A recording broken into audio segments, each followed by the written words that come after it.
नमस्कार दोस्तों, स्वागत है आप सभी का आज के इस वीडियो में, आज की इस कक्षा में।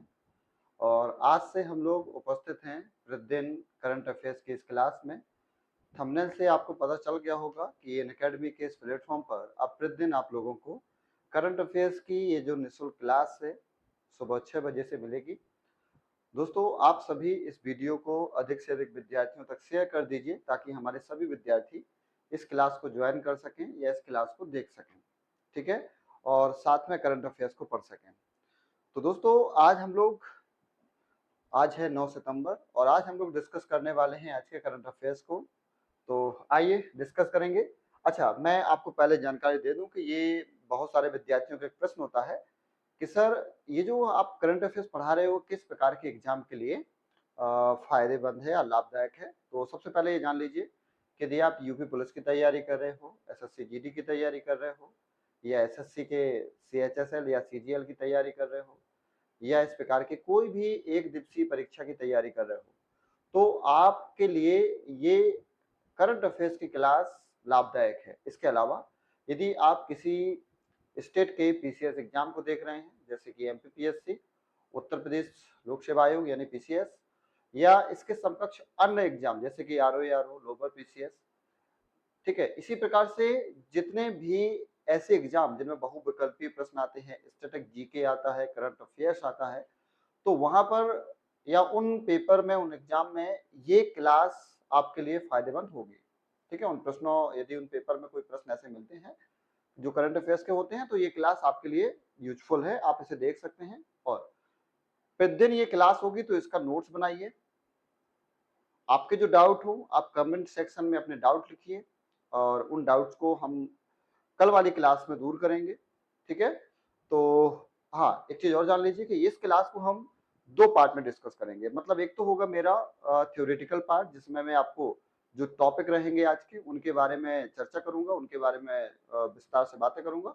और दूसरा जो होगा हमारा फिर उन्हीं से संबंधित वन लाइनर क्वेश्चन, जिसके आंसर आपको कमेंट सेक्शन में देने होते हैं। और ये जो क्वेश्चन के आंसर होंगे या क्वेश्चन के जो भी क्वेश्चन पूछे जाएंगे, वो आज के ही जो थ्योरेटिकल पार्ट होगा उस थ्योरेटिकल पार्ट से ही पूछे जाएंगे। तो उम्मीद है कि आप लोग उन प्रश्नों के सभी आंसर बड़े सटीकता से और बिल्कुल सही आंसर दोगे। चलिए आइए स्टार्ट करते हैं अपने सेशन को।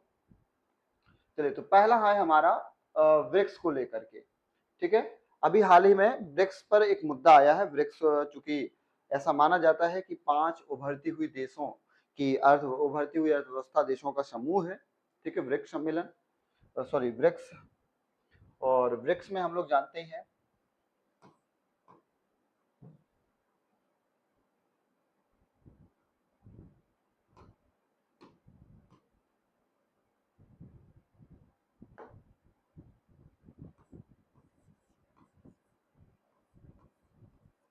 ये 5 देश हैं, ठीक है, जिसमें से ब्राजील, बी से ब्राजील, आर से रूस, आई से इंडिया, सी से चाइना और एस से साउथ अफ्रीका।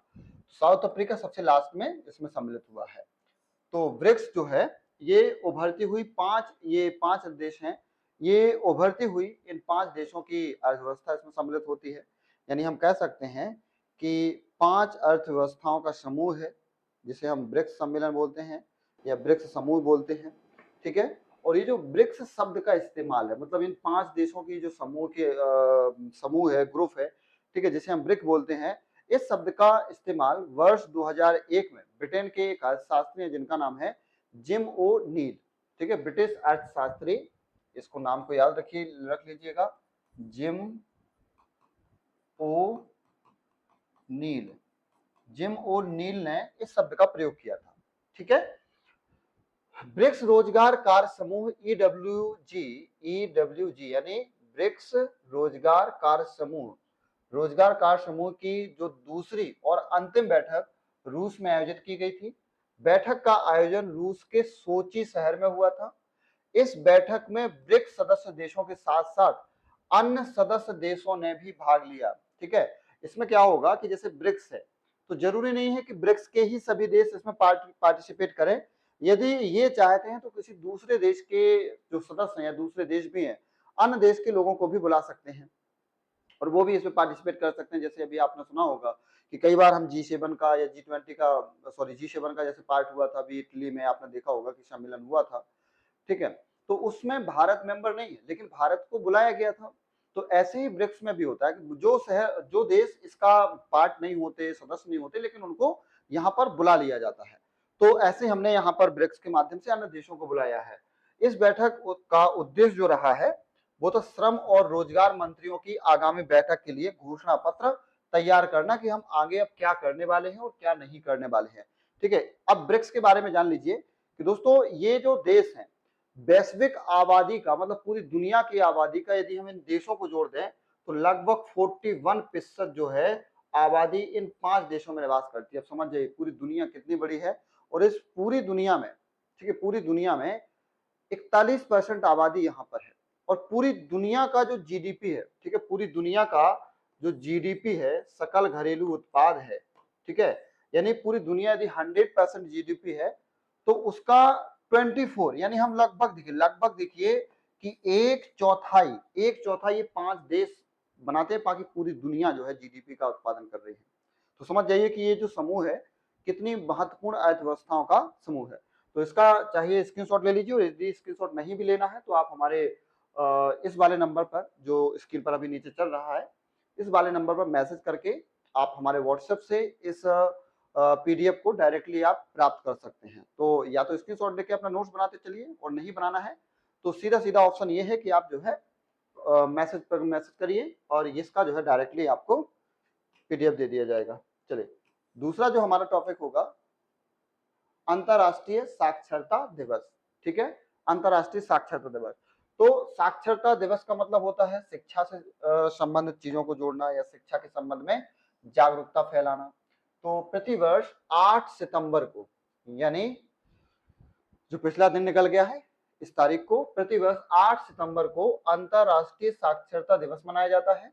और इस दिन का उद्देश्य होता है शिक्षा और साक्षरता के महत्व को बढ़ावा देना। क्योंकि अंतरराष्ट्रीय स्तर पर है तो बहुत सारे देश ऐसे हुए हैं अभी भी जहां पर शिक्षा का स्तर बहुत अच्छा नहीं है, ठीक है, और वहां पर शिक्षा को बढ़ाना, और जरूरी नहीं है कि केवल शिक्षा को ही साक्षर, यदि कोई व्यक्ति जैसे मान लेते हैं कई बार मेच्योरिटी आ जाए, कई बार व्यक्ति समझदार हो जाए, तो उसको भी हम कह सकते हैं कि ठीक है, एक भावनात्मक रूप में ये भी जो है शिक्षित है। और कई बार व्यक्ति पढ़ लिख जाता है लेकिन भावनात्मक रूप से उतना विकास नहीं कर पाता, मेच्योर नहीं हो पाता, है ना, तो उसे हम कहीं ना कहीं उस रूप में नहीं देखते हैं। तो शिक्षा और साक्षरता के महत्व को बढ़ावा देना होता है, प्रतिवर्ष 8 सितंबर को मनाया जाता है। यूनेस्को ने साक्षरता के प्रति जागरूकता फैलाने के लिए इस दिवस की शुरुआत की थी। यानी इस दिवस की शुरुआत किसके द्वारा करी गई है, तो यूनेस्को के द्वारा करी गई है। और इस दिन विभिन्न कार्यक्रमों के माध्यम से साक्षरता के प्रति जागरूकता फैलाने का कार्य किया जाता है। मतलब जो साक्षरता फैलाई जाती है, फैलाने का जो है काम है, वो बहुत कई ऐसे प्रोग्राम होते हैं जो बड़े बड़े प्लेटफॉर्म पर जाके लॉन्च कर दिए जाते हैं, जिससे समाज में जागरूकता इस संबंध में फैलती है। चलिए, तीसरा हमारा जो टॉपिक है वो है स्वच्छ वायु सर्वेक्षण पुरस्कार का, जो कि अभी जो हमारे केंद्रीय मंत्री भूपेंद्र यादव हैं और मध्य प्रदेश राजस्थान के सीएम हैं भजन लाल शर्मा, इनके द्वारा किया गया है। तो इस आयोजन में केंद्रीय पर्यावरण मंत्री श्री भूपेंद्र यादव और राजस्थान के मुख्यमंत्री श्री भजन लाल शर्मा उपस्थित रहे। अर्थात ये जो स्वच्छ वायु सर्वेक्षण पुरस्कार 2024 रहा है, ठीक है, जिसका आयोजन 7 सितंबर 2024 में हुआ, जयपुर में हुआ है राजस्थान के। इस स्वच्छ वायु सर्वेक्षण पुरस्कार को 2 व्यक्तियों ने दिया है। एक तो दिया है श्री भूपेंद्र यादव जो कि केंद्रीय मंत्री हैं, और राजस्थान के मुख्यमंत्री श्री भजन लाल शर्मा, इन दोनों लोगों ने ये पुरस्कार प्रदान किया है। देखिए, इसमें श्रेणी फर्स्ट जो दी गई है, इस श्रेणी फर्स्ट में 10 लाख से अधिक जनसंख्या वाले शहरों को दिया गया है, जिसमें सूरत, जबलपुर और आगरा को सर्वश्रेष्ठ प्रदर्शन करने वाले शहरों के रूप में सम्मानित किया गया। मतलब सूरत को, जबलपुर को और आगरा, 3 हम राज्य कह सकते हैं सूरत में, गुजरात, मध्य प्रदेश और आगरा, अभी और भी आएंगे।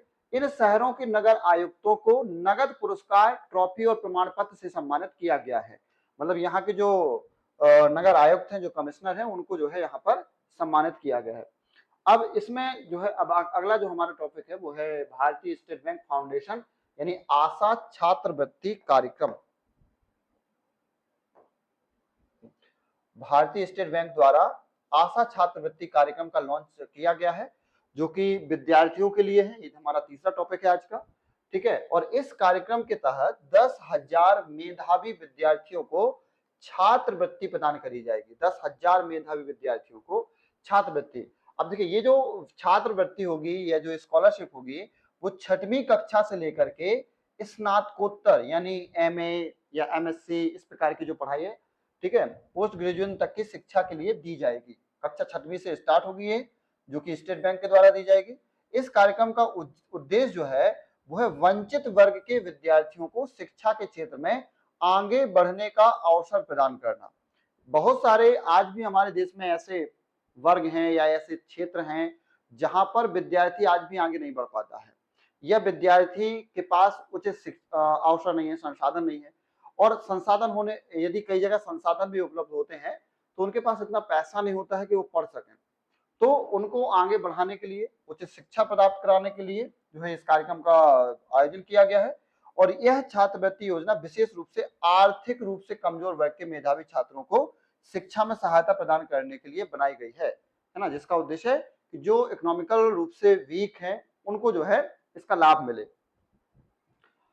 चलिए, अगला हमारा टॉपिक है central board of secondary education, CBSE. इसने क्या किया है, अपना पहला रीजनल ऑफिस मतलब क्षेत्रीय ऑफिस दुबई में खोला है। अब आप समझ जाइए कि जो central board of secondary education, जिसे हम सीबीएसई बोलते हैं, इसने अपना पहला रीजनल ऑफिस दुबई में खोला है, क्षेत्रीय कार्यालय। और ये कार्यालय कहां पर है, क्षेत्रीय कार्यालय भारत के बाहर है, भारत में नहीं है, भारत के बाहर है। और भारत के बाहर होने के कारण जो भारत के बाहर रह रहे छात्र हैं, मान लो दुबई में जो छात्र रह रहे होंगे, वो भारत की चीजों को कहीं ना कहीं आप समझ पाएंगे। यह ऑफिस सीबीएसई द्वारा अंतरराष्ट्रीय स्तर पर शिक्षा के संचालन को और मजबूत करने के उद्देश्य से खोला गया है। अब जैसे मान लो यदि कोई दुबई में छात्र है जो पढ़ रहा है, तो दुबई का छात्र भारतीय शिक्षा का या भारतीय सिलेबस का पार्ट बन सकता है ना। दुबई में इस ऑफिस के माध्यम से सीबीएसई की सेवाओं का विस्तार विदेशों में पढ़ रहे भारतीय छात्रों के लिए बेहतर ढंग से किया जा सकेगा।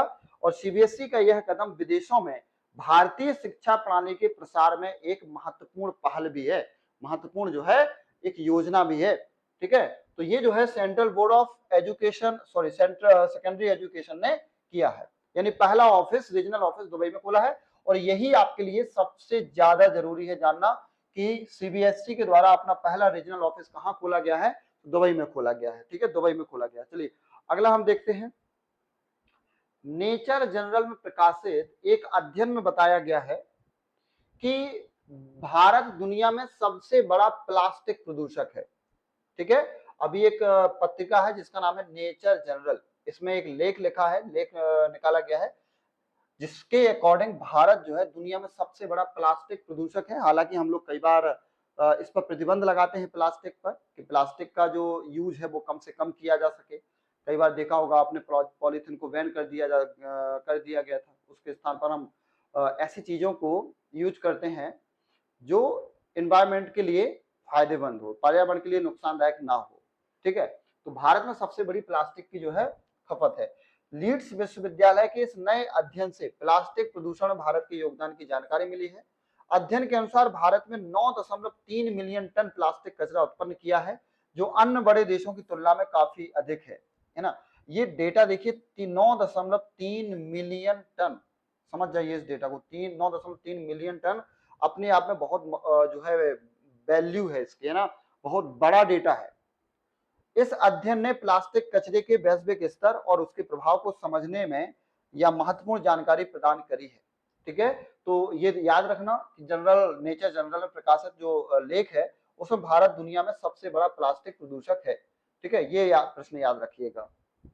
अभी हम प्रश्नों को देखेंगे लास्ट में, सारे टॉपिक कवर करने के बाद। अगला है हमारा बेलारूस की एरिना सबालेंका, ठीक है। इसने क्या किया है, पहली बार अमेरिकी ओपन यानी यूएस ओपन 2024 का खिताब जीता है। किसने जीता है, बेलारूस की एरिना सबालेंका ने, ठीक है। ये हमारे लिए जरूरी है। अब देखिए इनके बारे में जान लीजिए। एरिना सबालेंका की पहली ग्रैंड स्लैम जीत है, जो उनके करियर की एक महत्वपूर्ण उपलब्धि भी है। यूएस ओपन 2024 का जो खिताब जीता है ये इनके द्वारा जीता गया है, और ये उनके करियर के लिए भी लाभदायक है। इस जीत से सवालेंका ने अपने टेनिस करियर में एक नया कीर्तिमान स्थापित किया है।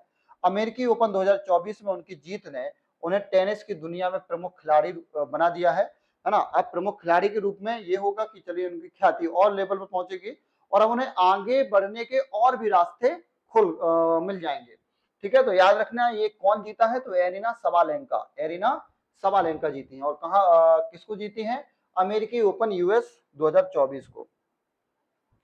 चलिए अगला है हमारा, केंद्र सरकार ने क्या किया अभी हाल ही में, 1987 के बैच के वरिष्ठ आईएएस अधिकारी तुहिन कांत पांडे को नया वित्त सचिव नामित किया है। हाँ, अब देखिए प्रश्न क्या हो सकता है कि अभी हाल ही में भारत सरकार ने इनमें से किसे अपना नया वित्त सचिव नियुक्त किया है, तो याद रखिएगा वित्त सचिव नियुक्त किया है तुहिन कांत पांडे, जो कि एक आईएएस अधिकारी है 1987 बैच के। तुहिन कांत पांडे का नाम वित्त सचिव के पद पर नियुक्ति के लिए चुना गया है।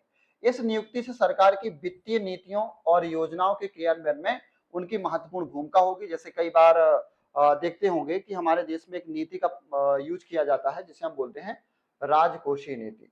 तो जो राजकोषीय नीति होती है दोस्तों, वो भारत सरकार के द्वारा बनाई जाती है, ठीक है, जिसे हम बोलते हैं बजट।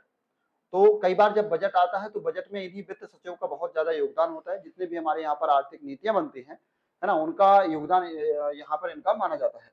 तो हिमकांत पांडे की नियुक्ति वित्तीय प्रशासन में उनके अनुभव और विशेषज्ञता के आधार पर की गई है। मतलब इनका जो है वित्तीय प्रशासन में बहुत अच्छा अनुभव रहा है और ये इस क्षेत्र के एक्सपर्ट भी रहे हैं। इस कारण से तुहिनकांत पांडे को जो है वित्त सचिव नियुक्त कर दिया गया है।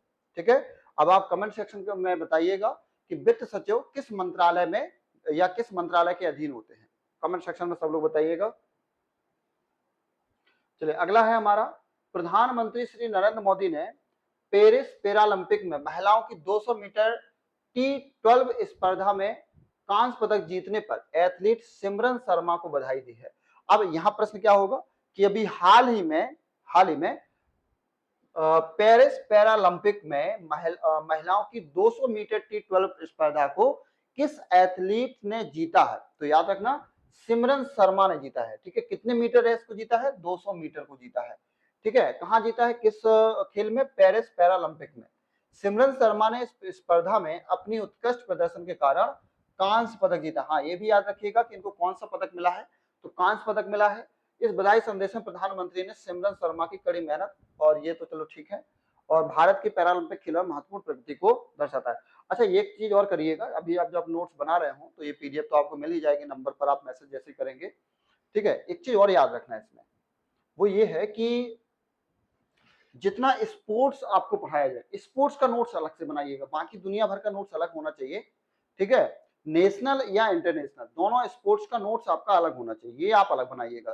ठीक है, इसका आपको, क्योंकि आज के समय में खेल से संबंधित बहुत सारी चीजें हो रही हैं, तो मुझे लगता है कि खेल आपको बहुत अच्छे तरीके से याद होना चाहिए, क्योंकि यहाँ पर प्रश्न ज्यादा बनने के चांसेस हैं। चलिए, और ये है आज का अपना लास्ट का टॉपिक, नुआखाई उड़ीसा का प्रमुख कृषि उत्सव है। प्रश्न होगा कि नुआखाई किस राज्य का प्रमुख उत्सव है। ठीक है, तो ये हो एक प्रमुख जो है उड़ीसा का कृषि उत्सव है। यह उत्सव विशेष रूप से नए धान की फसल की कटाई के समय मनाया जाता है ना। नए धान की कटाई जब होती है तो उस समय ये उत्सव मनाया जाता है। ठीक है, नुआखाई का आयोजन मुख्यतः उड़ीसा के ग्रामीण क्षेत्रों में किया जाता है और इस अवसर पर लोग पारंपरिक पकवान बनाते हैं और समृद्धि की कामना करते हैं। जैसे दोस्तों हमारे उत्तर भारत में भी बहुत सारे ऐसे कृषि से संबंधित परंपराएं हैं, कृषि से संबंधित जो है बहुत सारे उत्सव हैं, पर्व हैं, लोक पर्व हैं, जो एग्रीकल्चर को कहीं ना कहीं बढ़ाते हैं, वृद्धि करते हैं। ठीक है, तो ऐसे ही उड़ीसा में ये नुआखाई उत्सव मनाया जाता है कृषि के संबंध में, खासकर जब धान की कटाई की जा रही हो। तो ये थे आज के हमारे टॉपिक। अब आइए हम लोग क्या करते हैं कि जितना भी हमने आज पढ़ा है, जितने भी टॉपिक पढ़े हैं, इनका एक एक करके क्वेश्चन देख लेते हैं कि क्वेश्चन क्या होंगे, और उन क्वेश्चन के आंसर आपको कमेंट सेक्शन में बताने हैं। और यदि आज नहीं बता पाओगे, लगभग जितने 10 टॉपिक होंगे, 8-10 टॉपिक जितने भी रहे होंगे, तो इन सभी के प्रश्नों का आंसर कल की कक्षा में आपको मिलेगा।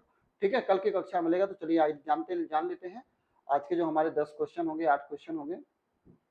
चलिए, पहला है, वृक्ष रोजगार कार्य समूह की दूसरी और अंतिम बैठक कहाँ आयोजित की गई है। ठीक है, ये आपका पहला क्वेश्चन है। ठीक है, ये क्वेश्चन को ध्यान से पढ़िएगा और आपको जब कमेंट सेक्शन में लिखो तो पहला ऐसा करके लिखिएगा जो भी आपको आंसर लिखना है कि पहले का आंसर इस तरीके से लिख देना, दूसरे नंबर डाल देना, ताकि हमें पता चले कि आप आंसर जो कर रहे हो वो सही कर रहे हो या गलत कर रहे हो, ताकि हम जो है देख सकें। ठीक है, तो आप नंबर जरूर डालिएगा इसमें। तो यहाँ पर पहला है हमारा क्वेश्चन कि ब्रिक्स रोजगार कार्य समूह EWG की दूसरी और अंतिम बैठक कहाँ आयोजित हुई है, पहला क्वेश्चन। दूसरा, अंतरराष्ट्रीय साक्षरता दिवस कब मनाया जाता है? देखिए बहुत सरल प्रश्न है ना, डायरेक्टली ही पूछ लिया गया है, जितना अपन ने टॉपिक पढ़ा है उन्हीं से डायरेक्टली प्रश्न पूछ लिया गया है। स्वच्छ वायु सर्वेक्षण पुरस्कार 2024 का आयोजन कहाँ हुआ है?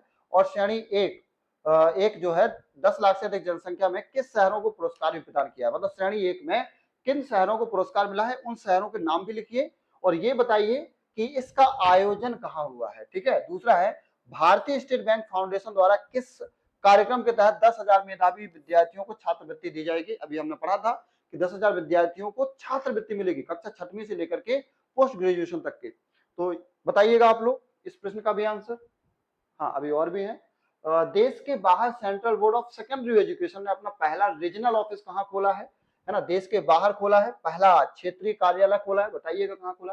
किस अध्ययन में यह बताया गया है कि भारत दुनिया में सबसे बड़ा प्लास्टिक प्रदूषक है? ठीक है, प्लास्टिक प्रदूषक है, इसका बताइएगा।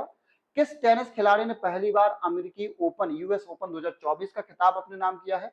और केंद्र सरकार ने किस वरिष्ठ आईएएस अधिकारी को नया वित्त सचिव नामित किया है? हाँ, चलिए 10 क्वेश्चन है टोटल। हाँ, प्रधानमंत्री श्री नरेंद्र मोदी ने वर्तमान पेरिस पैरालंपिक में महिलाओं की 200 मीटर T12 स्पर्धा में कांस्य पदक जीतने पर किस एथलीट को बधाई दी है? और नुआखाई किस राज्य का कृषि उत्सव? चलिए, तो ये हमने टोटल 10 क्वेश्चन आप लोगों के लिए रखे हैं, लगभग 10 टॉपिक थे और 10 टॉपिक में 10 क्वेश्चन। ठीक है, इसी प्रकार से आपको पर डे रात 9 बजे मिलेगी पर डे जो है स्टैटिक की क्लास, स्टैटिक जीके की क्लास, और सुबह ये जो क्लास मिल रही है ये आपको करंट अफेयर्स की क्लास। ठीक है, तो बढ़िया बिंदास होकर पढ़िए, इन एकेडमी आपके साथ में है, मेहनत करिए दोस्तों। ठीक है, पूरी टीम आपके साथ में, बहुत जल्दी जो है मैथ, रीजनिंग और अन्य विषयों की क्लासेस भी चलने लगेगी, ताकि आपकी तैयारी जो चल रही है इसमें और गति दी जाए, जल्दी से आपकी तैयारी पूरी हो और हम जल्दी से ये सिद्ध करें, ये तय करें कि हम जल्दी ही सफलता के नजदीक पहुंच रहे हैं। ठीक है, तो चलिए मिलते हैं आपसे कल अगले वीडियो में, अगली क्लास में।